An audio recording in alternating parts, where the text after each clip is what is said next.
नमस्कार मित्रांनो, मंथन चॅनलमध्ये आपलं स्वागत आहे। आज विधिमंडळामध्ये ज्या पद्धतीनं संतोष देशमुख प्रकरण या पद्धतीनं प्रामुख्याने मांडलं गेलं आणि त्याच्या खऱ्या अर्थानं त्याच्या ज्या पद्धतीच्या उकली व्हायला हव्यात आणि ज्या पद्धतीनं त्याच्यावर प्रशासनाचा बडगा बसायला पाहिजे, त्यात आज लोकप्रतिनिधी यशस्वी झालेत।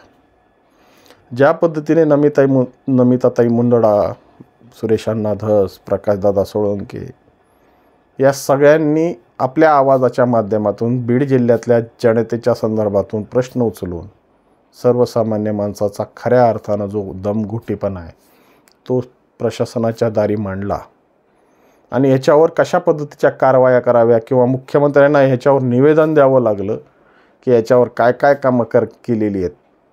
परंतु याच प्रकारचा प्रश्न Dnyanradha multi-state cooperative society, Rajasthani multi-state cooperative society, Jijau multi-state cooperative society किंवा अन्य इत्थंभूत 8-9 ज्या संस्था आहेत त्या संस्थांनी या बीड जिल्ह्यातल्या अनेक लोकांना चुना लावला आहे।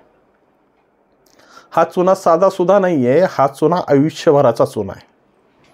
ज्या लोकांनी आपल्या आयुष्याची सगळी जी कमाई आहे ती कमाई या पतसंस्थांमध्ये, या मल्टीस्टेट कोऑपरेटिव्ह सोसायटीमध्ये ठेवी म्हणून ठेवल्या होत्या, परंतु त्या ठेवीच्या परिस्थितीला या मल्टीस्टेट चालकांनी कशा पद्धतीनं गंडा घातला याचं आता कीर्तन मांडायची गरज नाही। ते कीर्तन जिल्ह्यातल्या नाही, महाराष्ट्रातल्या सगळ्या जनतेला माहिती आहे। पण विधानसभेमध्ये ज्या पद्धतीने सुरुवातीला प्रकाशदादा सोळंके, नारायण कुचे, बबनराव लोणीकर, राजेश टोपे या 4 लोकांनी ज्या पद्धतीने आवाज उठवला होता, परंतु ते आवाजावर परिणाम मात्र काही पडलेला नाही आहे। तो परिणाम ज्या पद्धतीच्या त्याच्यावर SITNMनं ज्या पद्धतीनं त्याच्यावर कारवाई करण्यासाठी केंद्रीय सेंट्रल रजिस्ट्रारला बाध्य करणं किंवा ज्या पद्धतीने या सगळ्या झालेल्या गोष्टींवर प्रशासनाच्या माध्यमातून उपाययोजना करून त्या ठेवीदारांना लवकरात लवकर त्यांचा जो हक्क मारला गेला आहे त्याला त्यासाठी मिळवण्यासाठी कशोशीने प्रयत्न करणं। परंतु या बाबतीत जर विचार केला ना तर ही गोष्ट थोडीशी उलटी दिसते मला। आजही ज्ञानराधा मल्टीस्टेट कोऑपरेटिव्ह सोसायटी असेल, राजस्थानी मल्टीस्टेट सोसायटी असेल किंवा जिजाऊ मल्टीस्टेट सोसायटी असेल, यांच्यावर पाहिजे त्या प्रमाणात प्रशासनाचं लक्ष नव्हतं किंवा याच्यावर ज्या पद्धतीचे कारवाया करायला हव्या होत्या त्या पद्धतीच्या कारवाया करण्यात आलेल्या नाही आहेत असा माझा स्पष्ट आरोप आहे। हा विषय 1-2 नाही तर जवळपास 2 ते 2.25 लाख लोकांच्या जीवनाचा आहे, ज्यावर त्या लोकांचा सगळा विश्वास जो बसला होता ना तो सगळा धुळीस मिळालेला आहे। अनेक जणांनी आपलं जवळपास आपल्या जीवनाची यात्रा संपवली। जवळपास अशी नावं काढली तर ती यादी 18 ते 20 जणांच्या जाग्यावर होईल, कारण की कोणाचा हार्ट अटॅकनं मृत्यू झाला, कोणी टेन्शन घेऊन हे झालं आहे, कोणाच्या पद्धतीनं आता ती सांगत बसणं गरजेचं नाही आहे। आणि अशा अप्रत्यक्षरित्या या झालेल्या प्रकरणामुळं या सामाजिक भूमिकेवर खूप मोठं गंडांतर आलं आहे। ही गंडांतर ठरवून केलेलं गंडांतर आहे की ज्या पद्धतीनं, कारण की सहकार क्षेत्रात या गोष्टीचा जर विचार केला तर सहकार विभागाकडं याच्या चाव्याही नाहीत आणि कसल्या पद्धतीच्या अंकुशही नाही आहे। इथं जे काही गोष्टी होतील ते दिल्लीतून यंत्रणा हलते आणि ती दिल्लीतली यंत्रणा सहकार आयुक्तांना निर्देशित करते। सहकार आयुक्तांना सुद्धा या गोष्टीतून थोडंसं लांब ठेवलेलं आहे, कारण की ज्या पद्धतीच्या पतसंस्था किंवा क्रेडिट सोसायट्यांना ज्या पद्धतीचे निर्बंध आहेत त्या पद्धतीचे निर्बंध मल्टीस्टेट कोऑपरेटिव्ह सोसायटींना नाही आहेत।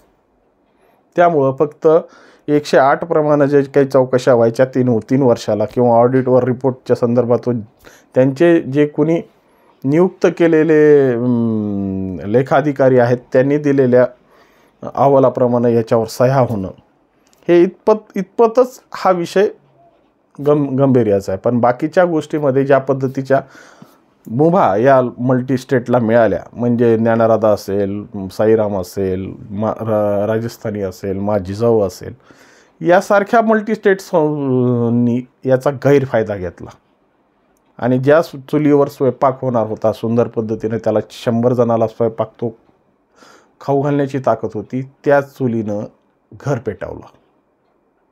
ते घर असं पेटलं की सर्वसामान्याचं अस्तित्व संपवण्याच्या चक्करमध्ये, पण शासनाने या गोष्टीकडं खऱ्या अर्थानं लक्ष केंद्रित केलं पाहिजे होतं.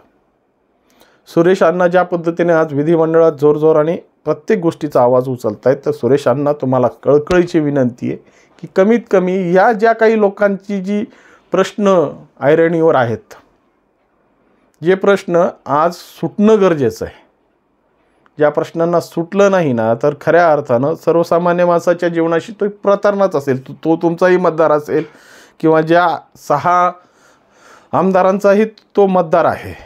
जवळपास 2 लाख संख्या आहे. मराठवाड्यातली खूप मोठी संख्या या मल्टीस्टेटनं व्यापलेली आहे. त्याच्यात सगळ्यात जास्त जो कार्यक्षेत्र असलेली मल्टीस्टेट म्हणजे ज्ञानराधा. मग या सगळ्या गोष्टींचे परिणाम आणि या एकूण 46 आमदारांचा जो मराठवाडा आहे, त्या मराठवाड्यामध्ये या प्रश्नासाठी फक्त 4च लोक बोलत आहेत आणि या 4 लोकांनी जे मांडलेले प्रश्न आहेत त्याच्यावर फक्त विजय वळसे पाटलांनी सेंट्रल रजिस्ट्रारांचा संपर्क करू असं त्यावेळेसचे तत्कालीन सहकार मंत्री होते त्यांनी तसं दुजोरा दिला. त्यानंतर याच्यावर काही चर्चा नाही. खऱ्या अर्थानं माझा असा आरोप आहे की ज्या गोष्टीमध्ये राजकारण पिकतं, ज्या गोष्टीचं फायदा घेण्यात येतो, आपलं एकमेकाची ह्याची आडवान त्याची जिरवा, अशा पद्धतीचे जर मुद्दे आले तर त्याच्यावर जास्त आक्रमक होऊन आपण भूमिका मांडतो का काय. पण खऱ्या अर्थानंच जनतेच्या प्रत्येक गोष्टीसाठी आवाज उठवणं हे आपलं नैतिक कर्तव्य आहे.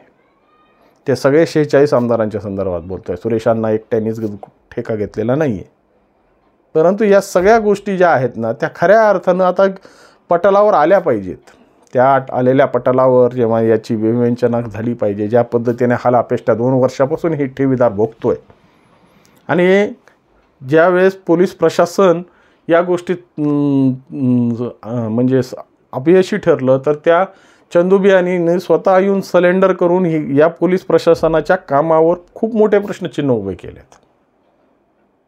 की याचा अर्थ काय होतो की पोलीस प्रशासनाने फक्त आपला दिनजाव हा कार्यक्रम केला आणि जेव्हा या चंदुबियानीची सगळी रसद संपली तेव्हा चंदुबियानीने स्वतः येऊन पोलिसांसमोर किंवा न्यायालयासमोर आत्मसमर्पण केलं. खऱ्या अर्थानं चंदुबियानी, अर्चना कुटे किंवा या संदर्भातले जे काही आरोपी आहेत त्यांना अटक करणं हे पोलिसांना फक्त 0 मिनिटाचं काम आहे. कारण की मानसिकता असेल तर 100% लवकरात लवकर त्याला मुसके आवळता येतात. परंतु हे असं प्रश्न का झाला नाही आहे. आणि नवीन आलेले SP साहेबांनी याच्यावर, कावत साहेबांनी जरा ह्याच्यावर प्रकर्षानं लक्ष घालावं. कारण की ही सगळी संदर्भ सर्वसामान्य जनतेच्या संदर्भातून आहे. याच्यात राजकारणाचा हस्तक्षेप फार कमी आहे आणि हे हस्तक्षेप कमी असल्यामुळे याच्यावर पाहिजे त्या पद्धतीत उठाव निर्माण करता आलेला नाही आहे किंवा ठेवीदार संघटित नसल्यामुळं तो विखुरलेला आहे. त्यामुळे त्याच्यावर पाहिजे त्या पद्धतीनं प्रश्न आपल्या दारासमोर आले नाहीत. का बारगळ साहेबांनी अनेक जणांचे ठेवीदारांना घाम फोडून त्यांच्या दालनातून वापस लावलं आणि पुन्हा त्या ठेवीदारांनी कधी त्या बारगळ साहेबाला प्रश्न विचारण्याची ताकद ठेवली नाही.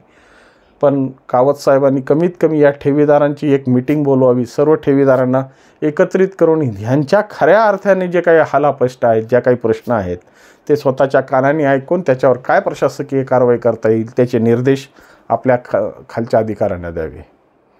हे सगळे गोष्ट फक्त त्या गोष्टी ह्या बोलतो ना ते ज्ञानराधाच्या ठेवीदारांच्या भल्यासाठी.